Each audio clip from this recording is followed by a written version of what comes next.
Hello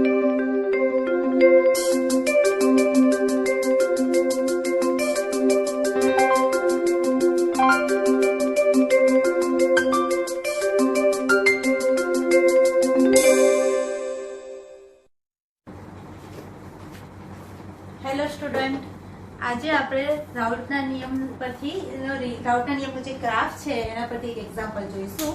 તો આ રાઉટના નિયમ પરનો ગ્રાફ આપણે ગયા પ્રીવિયસ લેક્ચરમાં જોયો હતો કે અહીંયા જ્યારે શરૂઆતમાં દ્રાવક એટલે કે XA જે છે એના મોલ હોય છે, એનો મોલ અંશ 1 હોય છે, એટલે કે એનું પ્રમાણ વધારે હોય છે. જે દ્રાવ્ય હજી હોતું નથી ને એ વખતે શુદ્ધ દ્રાવક જ હોય છે, એટલે એ વખતે એનું જે બાષ્પ દબાણ છે એ pH0 જેટલું હોય છે. અને બાષ્પ દબાણ અને મોલ અંશનો જે આ ગ્રાફ છે એમાં દ્રાવ્ય જ્યારે દ્રાવક જે છે ધીમે ધીમે દ્રાવ્યનો વધારો થતો જાય છે, એટલે શરૂઆતમાં દ્રાવ્યના મોલ અંશ XB કેવા હોય છે? 0 હોય છે. અને ધીમે ધીમે જેમ આગળ જઈએ છે તેમ દ્રાવ્ય XB જે છે એના મોલ અંશ વધતા જાય છે અને દ્રાવકના મોલ અંશ ઘટતા જાય છે. બંને પ્રમાણમાં આ બાજુ જોઈએ તો શું છે, અહીંયા XA જે છે એ 0 મોલ છે અને શુદ્ધ દ્રાવ્ય છે XB એના મોલ અંશ છે 1 છે, એટલે અહીંયા દ્રાવ્યનો મોલ અંશ 1 છે એટલે એ વખતે શુદ્ધ દ્રાવ્ય છે એટલે એનું બાષ્પ દબાણ PB0 જે છે. અને અહીંયા PA0 અને PB0 માં PB0 જરા ઊંચું છે, એનો મતલબ કે PB0 નું જે બાષ્પ દબાણ છે એ વધારે છે એટલે વધુ બાષ્પશીલ ઘટક છે. બરાબર, એ દર્શાવતો અહીંયા બાષ્પ દબાણ વિરુદ્ધ મોલ અંશનો ગ્રાફ આપણે પ્રીવિયસ લેક્ચરમાં જોયો હતો. તો હવે જ્યારે બંને મિશ્ર થાય છે, બરાબર, અહીંયાથી દ્રાવક અને અહીંયાથી દ્રાવ્ય મિક્સ થાય છે અને વચ્ચે કોઈ એક જગ્યાએ જે મિક્સ થાય છે ત્યાં શું થાય છે કે મિશ્રણ બને છે અને ત્યાં એનું ટોટલ દબાણ જે છે P ટોટલ એ બતાવવામાં આવે છે. તો એક એવો એક્ઝામ્પલ છે, એમાં આવી રીતે ગ્રાફ આપેલો છે, બરાબર, આ જ ગ્રાફ છે પણ એમાં એક થોડું આવી રીતે મિશ્રણ છે, વચ્ચેનો ભાગ જે છે જ્યાં P ટોટલ મિશ્રણમાં શું થાય છે બંનેનો બાષ્પ દબાણ, એટલે આવી રીતનો ગ્રાફ છે. આવી રીતે વચ્ચે એક લાઈન લગાવેલી છે.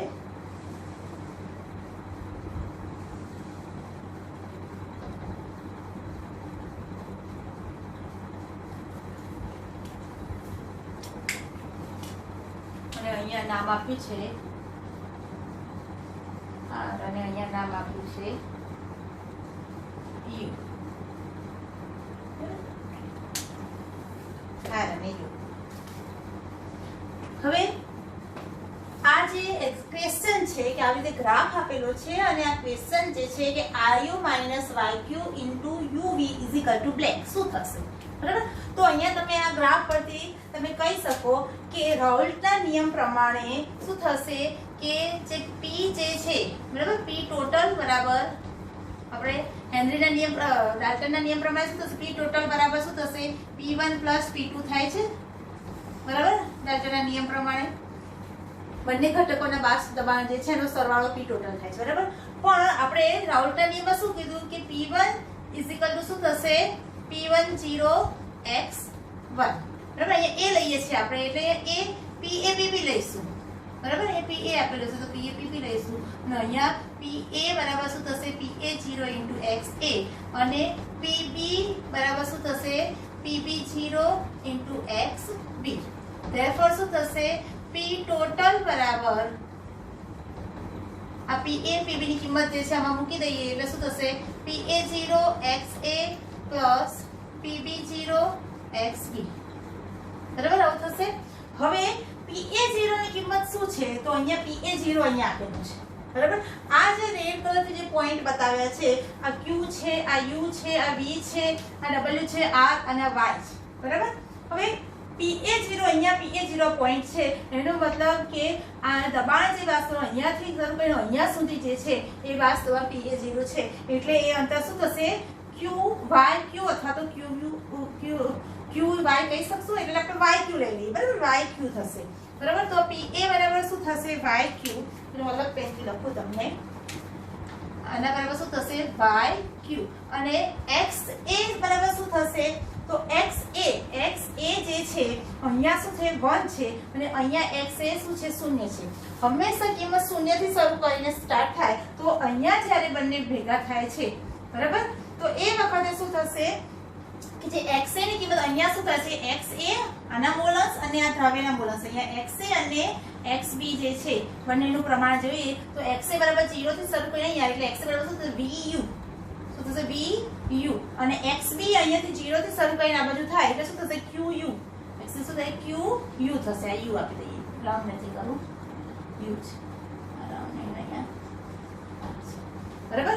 એટલે ખ્યાલ આવે છે તમને કે 0 થી શરૂ કરીને અહીંયા આવશે એટલે અહીંયા XA મોલ થશે.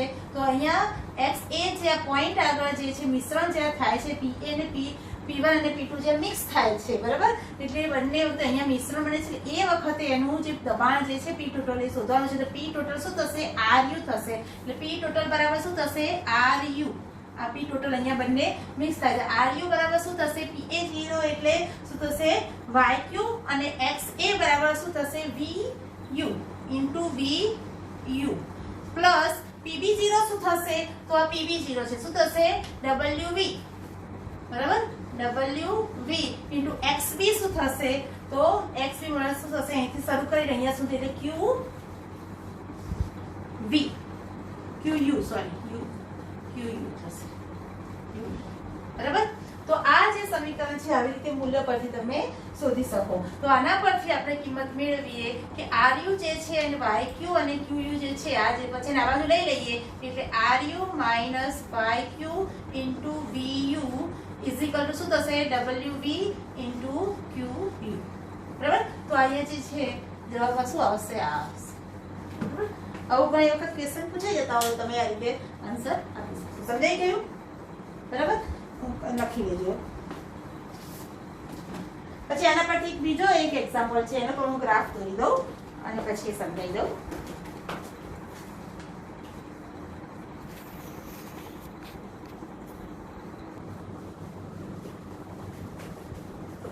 તો ક્વેશ્ચન બીજો જે છે એક્ઝામ્પલ ક્વેશ્ચન બીજો એવો છે કે ઘટક A ના મોલ 1 તથા ઘટક B ના મોલ 3 છે, તો કુલ બાષ્પ દબાણ કેટલું થશે? અને મોલ આપે છે અને કા ફિગર આપેલી છે ક્વેશ્ચન ની અંદર, બરાબર. તો ફિગરમાં તમે જોશો એટલે આકૃતિ આપેલી છે. તો આકૃતિમાં આલેખ આપેલો છે આંશિક દબાણ વિરુદ્ધ મોલ અંશનો, અને એમાં શું છે કે અહીંયા XB બરાબર 1 છે એટલે B ઘટક જે છે એ અહીંયા છે, એટલે મતલબ કે B ઘટક દ્રાવક તરીકે લીધું છે, બરાબર. તો એના મોલ 1 છે ત્યારે A ઘટક છે દ્રાવ્ય તરીકે લીધું છે, એના મોલ 0 છે. અને એ વખતે આ XB બરાબર 1 એટલે એના મોલ અંશ 1 જે છે એ તો એનું જ બાષ્પ દબાણ અહીંયા થશે એટલે PB0 થશે. તો PB0 80 પોઈન્ટ આવે છે, માપ જે છે 80 ત્યાં છે એટલે PB0 બરાબર શું થશે?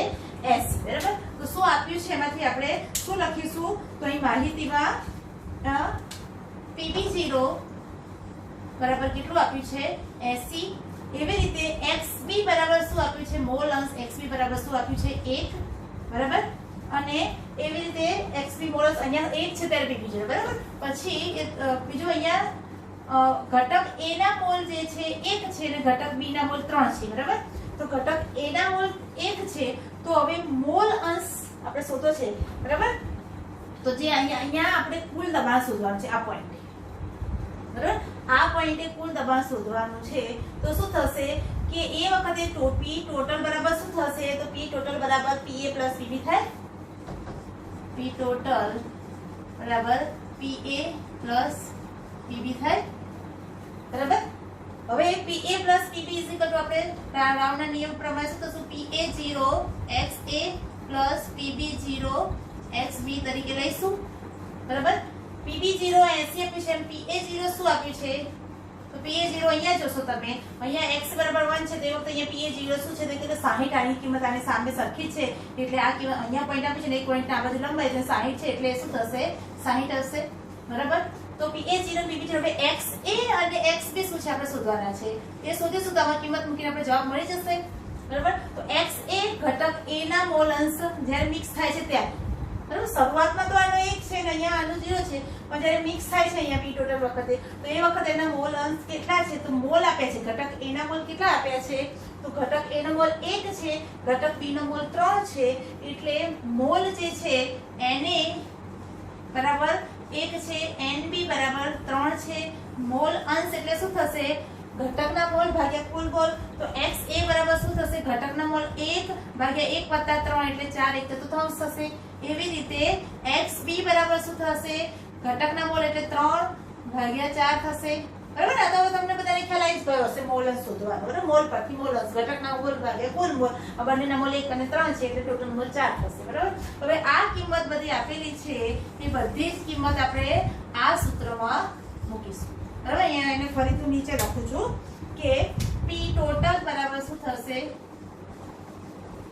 PA0 XA plus PB0 XP is equal to કિંમત આવશે PA0 જે છે શું છે 60 તો 60 ઇન્ટુ XA શું છે 1/4 પ્લસ PB0 શું છે 80 ઇન્ટુ XB શું છે 3/4 બરાબર એને સાદું રૂપ આપી દઈએ તો શું થશે 15 ચોક 60 બરાબર એટલે 15 આવશે પ્લસ અહીંયા શું આવશે 4 એટલે 20 20 તરી 60 બરાબર એટલે શું થશે 75 mm આવશે બરાબર પી ટોટલ આયર્ન ચાર્જ ખેલાઈ ગયો તો આવી રીતે આ દાખલો આવો ગ્રાફ આપેલો હોય ને આવી રીતે માહિતી આપેલી છે એના પર તમે દાખલો ગણી શકો બરાબર જોઈ લો છે આગળ આપણે હેનરી રાઉલ્ટના નિયમની સરખામણી જોવાની છે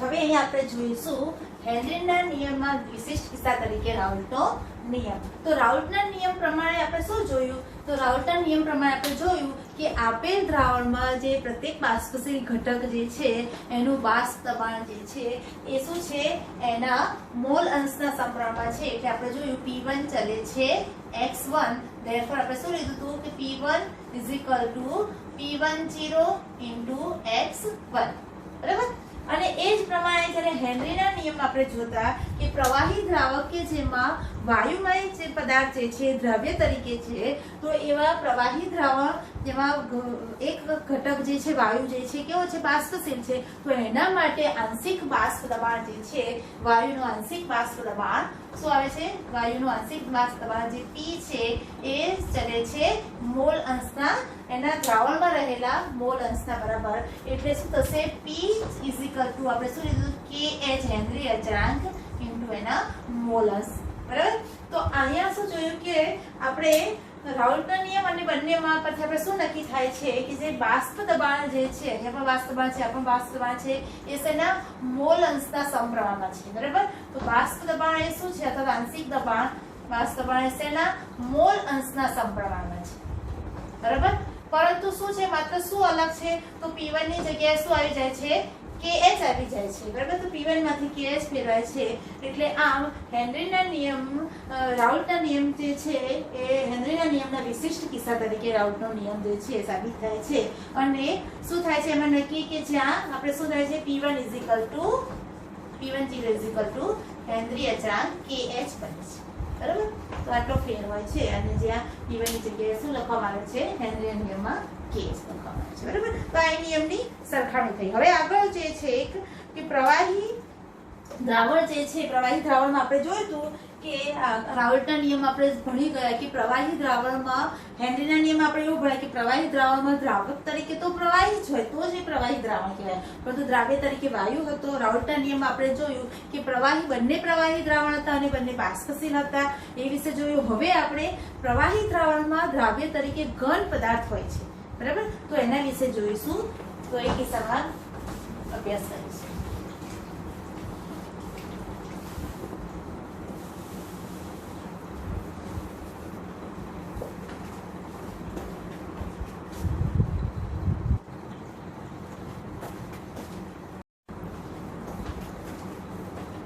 પ્રવાહી દ્રાવણ કે જેમાં દ્રાવક તરીકે શું છે પ્રવાહી છે અને દ્રાવ્ય તરીકે ઘન પદાર્થ છે તેનો અભ્યાસ કરીશું તો તેના ઉદાહરણ આપણે જોઈએ કે ગ્લુકોઝ છે ખાંડ છે મીઠું છે NaCl બરાબર યુરિયા છે આ બધાનું પાણીમાં દ્રાવણ બનાવીએ તો એ શું કહેવાશે આનું ઉદાહરણ થશે કે પ્રવાહી ઘન ઉદાહરણ કહેવાશે આ ઉપરાંત આયોડિન છે I2 છે કે સલ્ફર છે એનું CH2 માં કાર્બન ડાઇસલ્ફાઇડમાં દ્રાવણ બનાવવામાં આવે તો પણ એ કેવું કહેવાશે પ્રવાહી ઘન દ્રાવણ તરીકે ઓળખવામાં આવે છે તો આ ઉદાહરણ પરથી આપણે હવે જોઈશું કે જ્યારે આ દ્રાવણો બને છે ત્યારે શું થાય છે કે એના જે શરૂઆતના જે દ્રાવણો બને છે એમાં જે દ્રાવક જે છે એના કંઈક દ્રાવણ અને જે શુદ્ધ દ્રાવકો હોય છે એના ગુણધર્મોમાં કંઈક ફેરફાર થાય છે. દાખલા તરીકે અમુક ગુણધર્મો ફેરફાર થાય છે. દાખલા તરીકે વાત કરીએ તો બાષ્પ દબાણ છે, એમાં ફેરફાર થાય છે કે જ્યારે શુદ્ધ દ્રાવક તરીકે હોય છે ત્યારે એનું બાષ્પ દબાણ અલગ હોય છે, અને જ્યારે દ્રાવણ બને છે એટલે કે એની અંદર દ્રાવ્ય ઉમેરાય છે ત્યારે એનું બાષ્પ દબાણ ફેરફાર થાય છે. તો આ બાષ્પ દબાણ જેવો ગુણધર્મ જે છે, અમુક ગુણધર્મ માનો કે એમાં ફેરફાર થાય છે. બરાબર? બાષ્પ દબાણ. તો બાષ્પ દબાણ એટલે શું, પહેલા આપણે એ વિચારીએ. તો બાષ્પ દબાણ એટલે અમુક તાપમાને જ્યારે પ્રવાહી બાષ્પમાં ફેરવાય છે ત્યારે એ બાષ્પ દ્વારા ફેરવાય છે, અને જ્યારે એ પ્રણાલી સંતુલનમાં આવે છે ત્યારે એ બાષ્પ દ્વારા એ પ્રવાહીની સપાટી પર જે દબાણ લાગે છે એને શું કહેવાય છે? એનું બાષ્પ દબાણ તરીકે ઓળખવામાં આવે છે. એટલે ક્યારે બાષ્પ દબાણ બને છે એનું? જ્યારે પ્રણાલી સંતુલનમાં આવે છે. કારણ કે શરૂઆતના તબક્કામાં શું થશે કે પ્રવાહીમાંથી બાષ્પમાં જતા અણુની સંખ્યા વધારે હશે, પરંતુ હજી સંતુલન નહીં સ્થપાય, એટલે એક જ દિશાની પ્રક્રિયા હશે અને પાત્ર બંધ હોય છે, તાપમાન અચળ હોય છે, એટલે બાષ્પમાંથી પ્રવાહીમાં આવતા અણુની પહેલા વેગ ઓછો હોય છે. ધીરે ધીરે શું થશે કે પ્રવાહીમાંથી બાષ્પમાં અને બાષ્પમાંથી પ્રવાહીમાં આવતા અણુનો વેગ સરખો થાય ત્યારે સંતુલન સ્થપાયું કહેવાય. અને આ વખતે બાષ્પના અણુ દ્વારા પ્રવાહીની સપાટી પર જે દબાણ લાગે છે એને એનું બાષ્પ દબાણ કહેવાય છે. બરાબર? તો એ બાષ્પ દબાણની વ્યાખ્યા થઈ. હવે જો પ્રવાહી અને જે વાયુ જે છે, બરાબર, બંને ઘટકો જે છે કોઈ પણ દ્રાવકમાં, દાખલા તરીકે આપણે આ પ્રવાહી દ્રાવણની વાત કરીએ તો એમાં જે પ્રવાહી જે છે દ્રાવક, પ્રવાહી તરીકે શું છે? દ્રાવક. એ કેવું છે? બાષ્પશીલ છે. પરંતુ તેમાં જે ઘન પદાર્થ જે છે, દ્રાવ્ય છે, એ જો અબાષ્પશીલ હોય, બરાબર, તો શું થશે કે પ્રવાહી જે દ્રાવક છે એના શુદ્ધ દ્રાવક તરીકે જ્યારે હોય છે ત્યારે એનું બાષ્પ દબાણ છે, અને એમાં જ્યારે અબાષ્પશીલ દ્રવ્ય ઉમેરવામાં આવે છે ત્યારે એના બાષ્પ દબાણમાં ઘટાડો થાય છે. બરાબર? તો દાખલા તરીકે એક આકૃતિ દોરું કે આ પાત્ર જે છે, બરાબર, આ પાત્ર કેવું છે? બંધ પાત્ર છે. બરાબર? બંધ પાત્ર છે, તાપમાન અચળ રાખવામાં આવે છે. એ રીતે અહીંયા જોઈશું આપણે એક બીજું પાત્ર છે. બરાબર? તો આ પાત્ર જે છે એમાં શું છે? શુદ્ધ દ્રાવક છે. આ શું છે? શુદ્ધ દ્રાવક. બરાબર? તો અહીંયા શુદ્ધ દ્રાવકની સપાટી પર બધા શુદ્ધ દ્રાવકના પરમાણુ છે. બરાબર? તેથી એને શુદ્ધ દ્રાવક જે છે, અહીંયા શું થાય છે? અહીંયા હવામાં પણ એના જ પરમાણુ છે. બરાબર? અને જ્યારે એમાં દ્રાવક ઉમેરવામાં આવે છે તો અહીંયા શું છે? દ્રાવક વત્તા દ્રાવ્ય. પણ દ્રાવ્ય કેવો છે? અબાષ્પશીલ. બરાબર? એટલે હવે ભલે બાષ્પશીલ છે, પરંતુ જે દ્રાવક જે છે એની જે પ્રવાહી છે એની સપાટી પર શું થશે? માત્ર ને માત્ર દ્રાવકના પરમાણુ નહીં હોય, એની સાથે શું હશે? દ્રાવ્યના પણ પરમાણુ હશે. આ દ્રાવકના પરમાણુ છે એની સાથે જે અબાષ્પશીલ દ્રાવ્ય છે એના પરમાણુ પણ સપાટીનો કેટલોક હિસ્સો એ રોકી લે છે. બરાબર? તો એને લીધે શું થશે?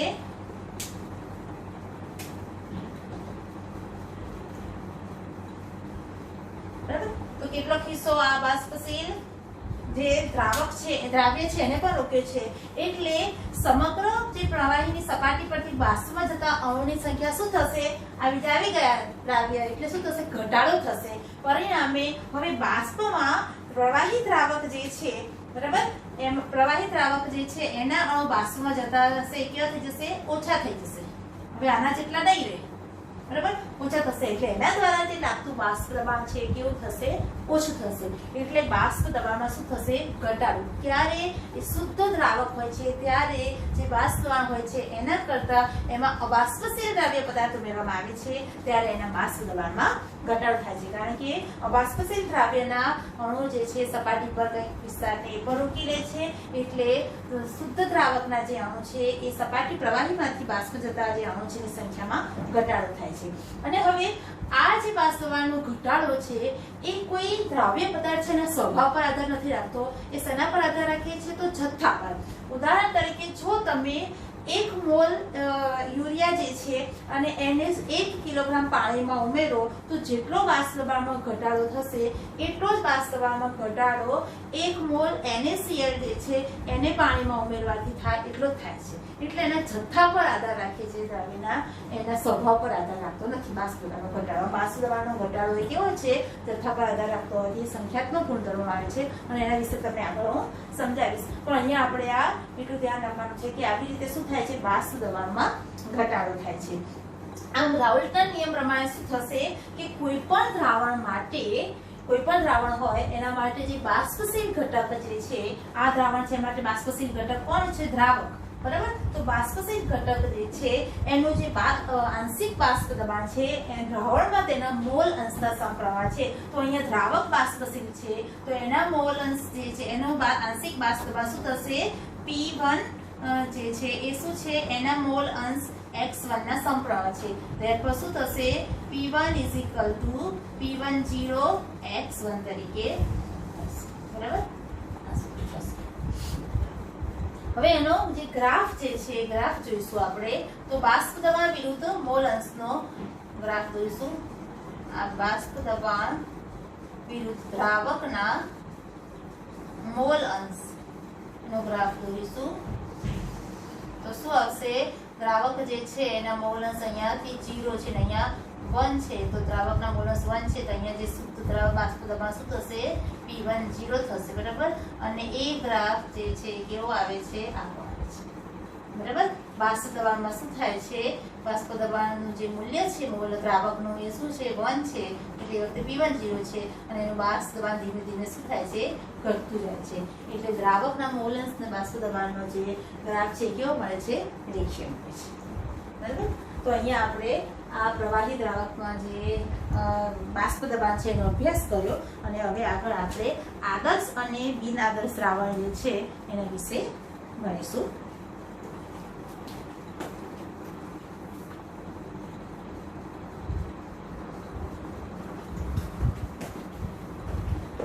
હવે આપણે આદર્શ દ્રાવણ વિશે જોઈશું. તો જે દ્રાવણ કોઈ પણ સાંદ્રતાએ અને તાપમાને રાઉલ્ટના નિયમનું પાલન કરે છે, જે દ્રાવણ આપેલ તાપમાને અને સાંદ્રતાએ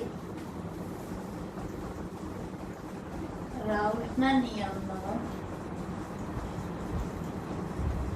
પાલન કરે છે તેવા દ્રાવણને શું કહે છે? આદર્શ દ્રાવણ તરીકે ઓળખવામાં આવે છે. તો આદર્શ દ્રાવણ તરીકે એના મુખ્ય ગુણધર્મોમાં જોઈએ તો એમાં શું હોય છે કે એન્થાલ્પીનો ફેરફાર જે છે ડેલ્ટા H = 0 અને કદનો ફેરફાર છે 0 થાય છે. એનો મતલબ શું થાય છે કે જ્યારે દ્રાવણ બને છે, દ્રાવ્ય અને દ્રાવક ભેગા થાય છે ત્યારે જ્યારે દ્રાવણ બને છે ત્યારે એનો ઉષ્મા છૂટી પણ નથી પડતી અને ઉષ્મા શોષાતી પણ નથી. બરાબર. તો જે કોઈ પણ તાપમાને અને સાંદ્રતાએ આપણે સાંદ્રતાએ અને તાપમાને જે દ્રાવણ કોઈ પણ સાંદ્રતાએ અને તાપમાને કોઈ પણ એક જ થાય મતલબ સાંદ્રતા અને તાપમાને રાઉલ્ટના નિયમનું પાલન કરે છે તો એન્થાલ્પીનો ફેરફાર એટલે કે ઉષ્મા ઉત્પન્ન પણ થતી નથી, ઉષ્મા છૂટી પણ નથી થતી. બરાબર. કદમાં ફેરફાર જ્યારે દ્રાવક અને દ્રાવ્ય ભેગા થાય છે એટલે દ્રાવક અને દ્રાવ્યનું જે કદ છે એટલું જ કદ રહે છે. એમાં વિસ્તાર થતો નથી કે એટલે કે કદ વધારે પણ થતું નથી ને કદ ઓછું પણ થતું નથી. બરાબર. એટલે કદનો જે ફેરફાર છે શું છે? શૂન્ય હોય છે. આવું પરિસ્થિતિ હોય છે ત્યારે એ દ્રાવણ આદર્શ દ્રાવણ તરીકે ઓળખવામાં આવે છે. અને આ દ્રાવણમાં દાખલા તરીકે દ્વિઅંગી દ્રાવણ છે એમાં ઘટક 1 અને ઘટક 2 ને ધ્યાનમાં લઈએ. બરાબર.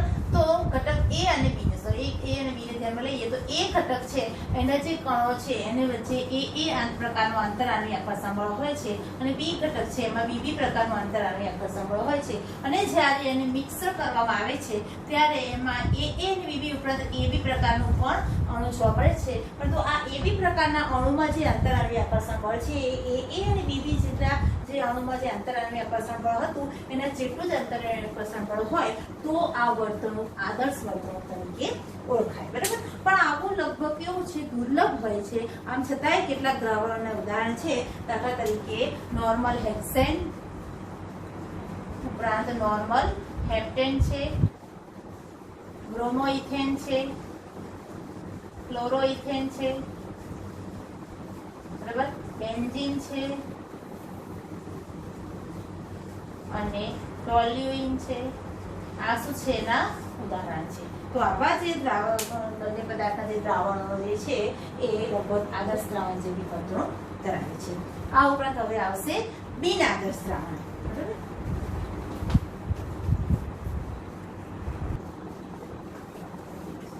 હવે આપણે જોઈશું બિન આદર્શ દ્રાવણો.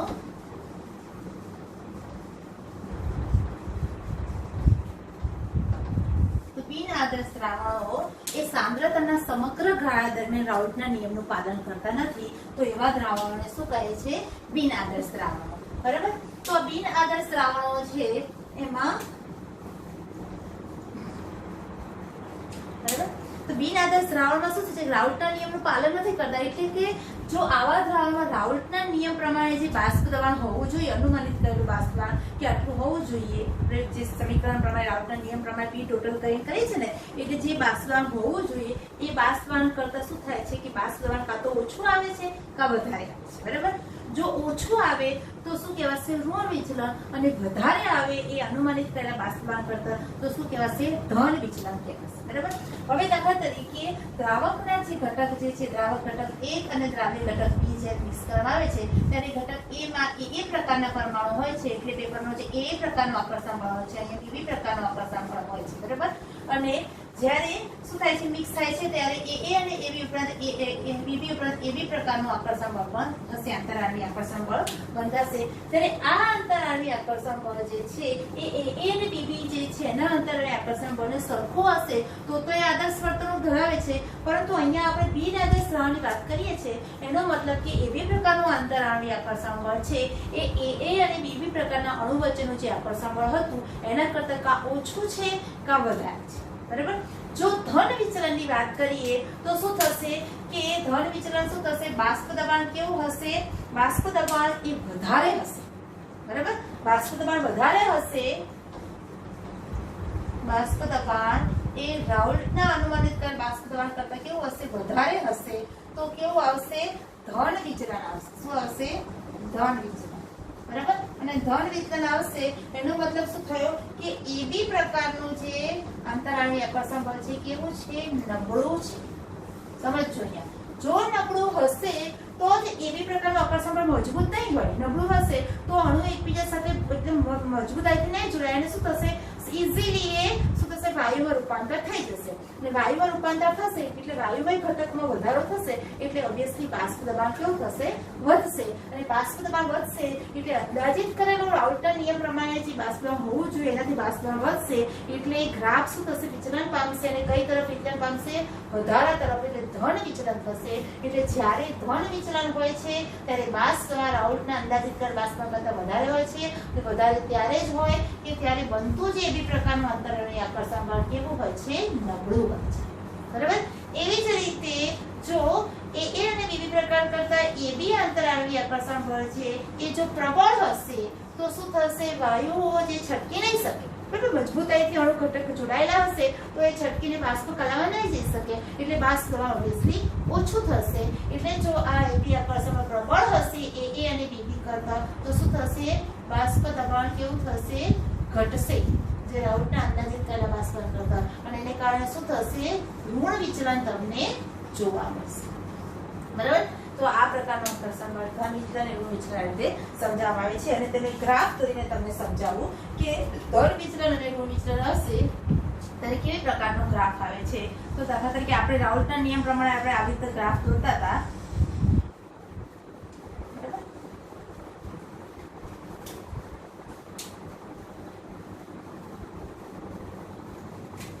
અહીંયા જે છે x1 બરાબર 0 લઈએ તો અહીંયા x1 બરાબર 1 થશે. અહીંયા x2 બરાબર 1 લઈએ તો અહીંયા x2 બરાબર 0 લઈએ. બરાબર, તો એ વખતે આ બાષ્પ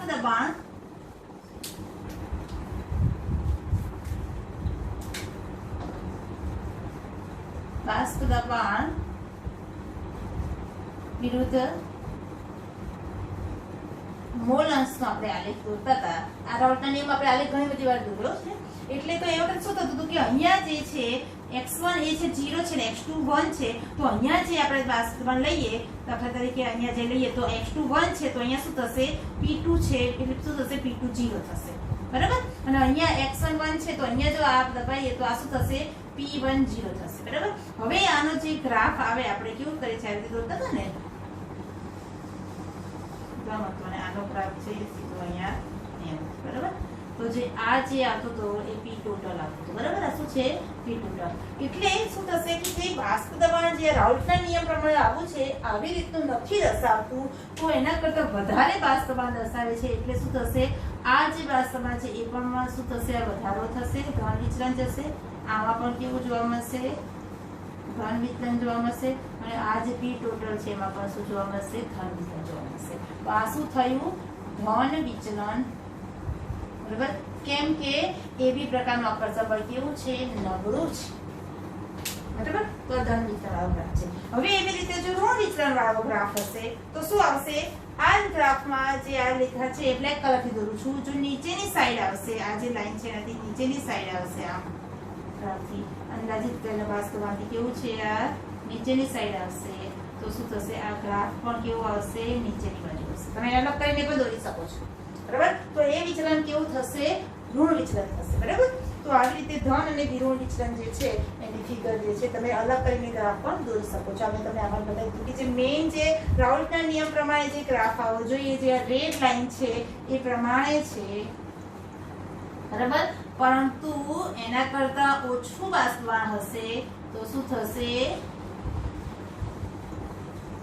ઋણ વિચલન ને વધારે હશે તો ટૂંકમાં તમને એ ખ્યાલ હોવો જોઈએ કે એબી પ્રકારનું જે નવા અણુ બનશે દ્રાવણ અને દ્રાવકને મિશ્ર કરતા, તો એનું અંતરાળ આકર્ષણ બળ કેવું હશે નબળું હશે. એટલે વાયુ છટકીને ક્યાં જશે ઘટકણો છટકીને બાષ્પમાં જશે. એટલે આ નબળું આકર્ષણ બળ તો બાષ્પમાં વધારે તો ધન વિચલન, અને પ્રબળ હશે તો બાષ્પમાં ઘટશે અને ઋણ વિચલન જોવા મળશે, બરાબર. આના કેટલાક ઉદાહરણો છે. દાખલા તરીકે ઇથેનોલ અને એસિટોન જે છે, ઇથેનોલ અને પ્લસ એસિટોન છે, બરાબર. તો ઇથેનોલ શુદ્ધ ઇથેનોલ છે એમાં કેવું બને છે હાઇડ્રોજન બંધ બને છે, બરાબર. એમાં એસિટોન જે છે એ મિક્સ કરવામાં આવશે તો શું થશે ઇથેનોલ અને એસિટોન વચ્ચે જે બંધ બને છે કેવો છે નબળો બંધ બને છે, બરાબર. એટલે શું થશે નબળા બંધના લીધે આમ ઇથેનોલનો જે હાઇડ્રોજન બંધ છે એના લીધે પ્રબળતા છે, પરંતુ એમાં એસિટોન પડશે એટલે એસિટોન વચ્ચે એવી રીતે ગોઠવાશે કે જે હાઇડ્રોજન બંધ તૂટી જશે અને એને કારણે શું થશે નબળો બંધ બનશે અને એને કારણે શું જોવા મળશે બાષ્પીભવન વધારો જોવા મળશે. અને આ શું થશે ધન વિચલનનું ઉદાહરણ છે, બરાબર. એટલે ધન વિચલન જોવા મળશે, બરાબર. આ ધન વિચલન ઉદાહરણ છે. આ ઉપરાંત બીજું CH2 કાર્બન ડાઇસલ્ફાઇડ જે છે એમાં એસિટોન જે છે એને મિક્સ કરવામાં આવે તો આ પણ શું જોવા મળે છે, આમાં પણ શું થાય છે નબળું આકર્ષણ જોવા મળે છે. એટલે એમાં પણ આ શું થશે બાષ્પીભવનમાં વધારો થશે અને આ પણ કેવું છે ધન વિચલન દર્શાવશે. આમાં ધન વિચલનના બે એક્ઝામ્પલ છે જે તમારે યાદ રાખવાના છે, બરાબર. બીજું ઋણ વિચલનના એક્ઝામ્પલ છે હું ઉપર લખી દઈશ કે ઋણ વિચલનના એક્ઝામ્પલમાં શું આવશે તો એનિલિન જે છે અને ફિનોલ છે એના વચ્ચે ફિનોલ જે છે તમે જો સફિનોલનો અણુ લઈએ આપણે, બરાબર. OH અને એનિલિનમાં શું આવશે એટલે આપણે આ રીતે લઈએ OH, બરાબર. ઓક્સિજન છે અને એનિલિનમાં શું આવશે NH2 હશે, બરાબર. NH2 તો એનિલિનનો હાઇડ્રોજન ઓક્સિજન વચ્ચે શું થશે આકર્ષણ બળ થશે. ઓક્સિજનના કેવા છે બંધકારક ઇલેક્ટ્રોન યુગ્મ અને નાઇટ્રોજનમાં NH2 જે છે NH2 નો એનિલિનનો હાઇડ્રોજન છે એની સાથે આનું શું થશે આકર્ષણ બળ વધશે. આની લોન પેર જે છે ઓક્સિજન પર બંધકારક ઇલેક્ટ્રોન યુગ્મ છે એની સાથે જોડાશે એટલે અહીં આકર્ષણ બળ વધશે. એટલે શું થશે કે જ્યારે આ બંને ફિનોલ અને એનિલિનને જ્યારે મિક્સ કરવામાં આવે છે ત્યારે આંતરાણવી આકર્ષણ બળ વધવાને કારણે એ બંધ મજબૂતાઈથી જોડાયેલું છે એટલે બાષ્પ દબાણ શું થશે ઘટશે અને એને કારણે શું જોવા મળશે ઋણ વિચલન જોવા મળે છે. તો આ એક ઋણ વિચલનનું ઉદાહરણ છે. આ ઉપરાંત બીજું ઉદાહરણ છે કે ક્લોરોફોર્મ, બરાબર. CHCl3 plus acetone CH3COCH3. તો આમાં પણ જે એસિટોનના CO જે છે અને ઓક્સિજન પરના જે બંધકારક ઇલેક્ટ્રોન છે હાઇડ્રોજન સાથે બંધ બનાવશે. તમને એનું આ રીતે સમજાઈ દઉં કે એસિટોન જે છે, બરાબર, કીટોન જે છે C ડબલ બોન્ડ O થશે, બરાબર. અહીંયા CH3 અને અહીંયા CH3 બરાબર. એસિટોનનો છે એ ઓક્સિજન પર બંધાયેલ ઇલેક્ટ્રોનિકમાં છે. હવે એની સાથે આ હાઇડ્રોજન જે છે કાર્બનનો CH3 નો બરાબર. અહીંયા Cl અને Cl આ રીતે જોડાશે. તો આ હાઇડ્રોજન એની સાથે શું થશે? હાઇડ્રોજન બંધ બનશે એટલે આ શું થશે? આકર્ષણ બળ વધે છે અહીંયા અને એને કારણે શું થાય છે? મજબૂતાઈથી જોડાય છે. એને કારણે એના અણુ શું થશે? બાષ્પ કલામાં જતા નથી, મજબૂત પણ બની ગયો. એટલે અહીંયા પણ બાષ્પ દબાણ કેવું થશે? રાઉટના નિયમ પ્રમાણથી ઓછું બાષ્પ દબાણ જોવા મળશે અને આમાં પણ આ પણ થશે ઋણ વિચલન જોવા મળશે. આમાં પણ ઋણ વિચલનનું એક્ઝામ્પલ છે. આમ ધન વિચલનના એક્ઝામ્પલ છે ઇથેનોલ અને એસિટોન, કાર્બન ડાયોક્સાઇડ અને એસિટોન, અને ઋણ વિચલનના એક્ઝામ્પલ છે ફિનોલ અને એનિલિન અને ક્લોરોફોર્મ અને એસિટોન બરાબર. આના એક્ઝામ્પલ છે. હવે આગળ આપણે એઝિયોટ્રોપિક જે છે એઝિયોટ્રોપિક એના વિશે જોઈશું.